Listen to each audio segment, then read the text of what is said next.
பிரான்சில் புகலிடம் கோரிக்கை நிராகரிக்கப்பட்ட இலங்கையர்கள் தங்களுக்கு தேவையான கடவுச்சீட்டை பெற்றுக்கொள்வதற்காக இலங்கை தூதரகத்திற்கு செல்லும் போது ஒரு பாரிய சட்ட சிக்கலை எதிர்கொள்வதாக தெரிவித்துள்ளனர்.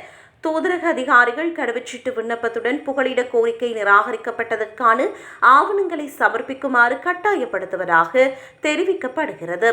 புகலிடம் கோருபவர்களின் தனிப்பட்ட வரலாறு மற்றும் அவர்கள் எதற்காக புகலிடம் கோரினார்கள் என்பது மிக ரகசியமான விடயமாகும். ஜெனீவா உடன்படிக்கைக்கு அமைய இத்தகைய தகவல்களை பாதுகாக்கப்பட வேண்டும். ஆனால் தூதரகம் இத்தகைய ரகசிய ஆவணங்களை கோருவது அந்த நபரின் தனிப்பட்ட சுதந்திரம் மற்றும் மனித உரிமைகளை மீறும் செயலாகும் என சட்ட நிபுணர்கள் சுட்டிக்காட்டுகின்றனர். கடவுச்சீட்டு வழங்குவது ஒரு நாட்டின் தூதரகத்தின் அடிப்படை பொறுப்பாகும். இதற்கு ஒருவரது பிறப்பு சான்றிதழ், அடையாள சான்று மற்றும் முகவரி சான்று போன்ற சாதாரண ஆவணங்களே போதுமானவை. மாறாக புகலிட கோரிக்கை தொடர்பான ஆவணங்களை கேட்பது தேவையற்றது மட்டுமன்றி சர்வதேச சட்ட நியதிகளுக்கு முரணான நடைமுறையாகும்.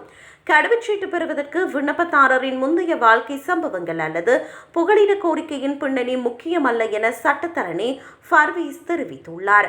பிற நாடுகளில் இவ்வாறான ஆவணங்களை கோரினாலும் அவை வழங்கப்படாவிட்டாலும் தூதரகங்கள் கடவுச்சீட்டுகளை வழங்குகின்றன. ஆனால் இலங்கை தூதரகத்தில் மட்டுமே இவ்வாறான கடுமையான போக்கு காணப்படுவதாக அவர் சுட்டிக்காட்டுகின்றார்.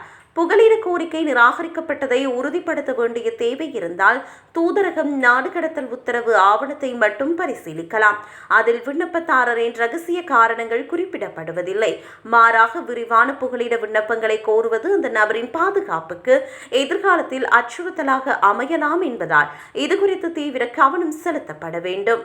இந்த முறையற்ற நடைமுறை தொடருமானால் பாதிக்கப்பட்ட நபர்கள் பிரான்சின் வெளிவிவகார அமைச்சு, ஐக்கிய நாடுகளின் அகதிகள் விவகாரங்களுக்கான உயர்ஸ்தானிகர் காரியாலயம் மற்றும் சர்வதேச மனித உரிமைகள் அமைப்புகளுக்கு முறையிட வேண்டும் என்று அறிவுறுத்தப்பட்டுள்ளது. இதன் மூலம் இலங்கை தூதரகத்தின் இந்த சட்டவிரோத நடவடிக்கைகளுக்கு அழுத்தம் கொடுத்து தீர்வை பெற முடியும் என்று வலியுறுத்தப்பட்டுள்ளது.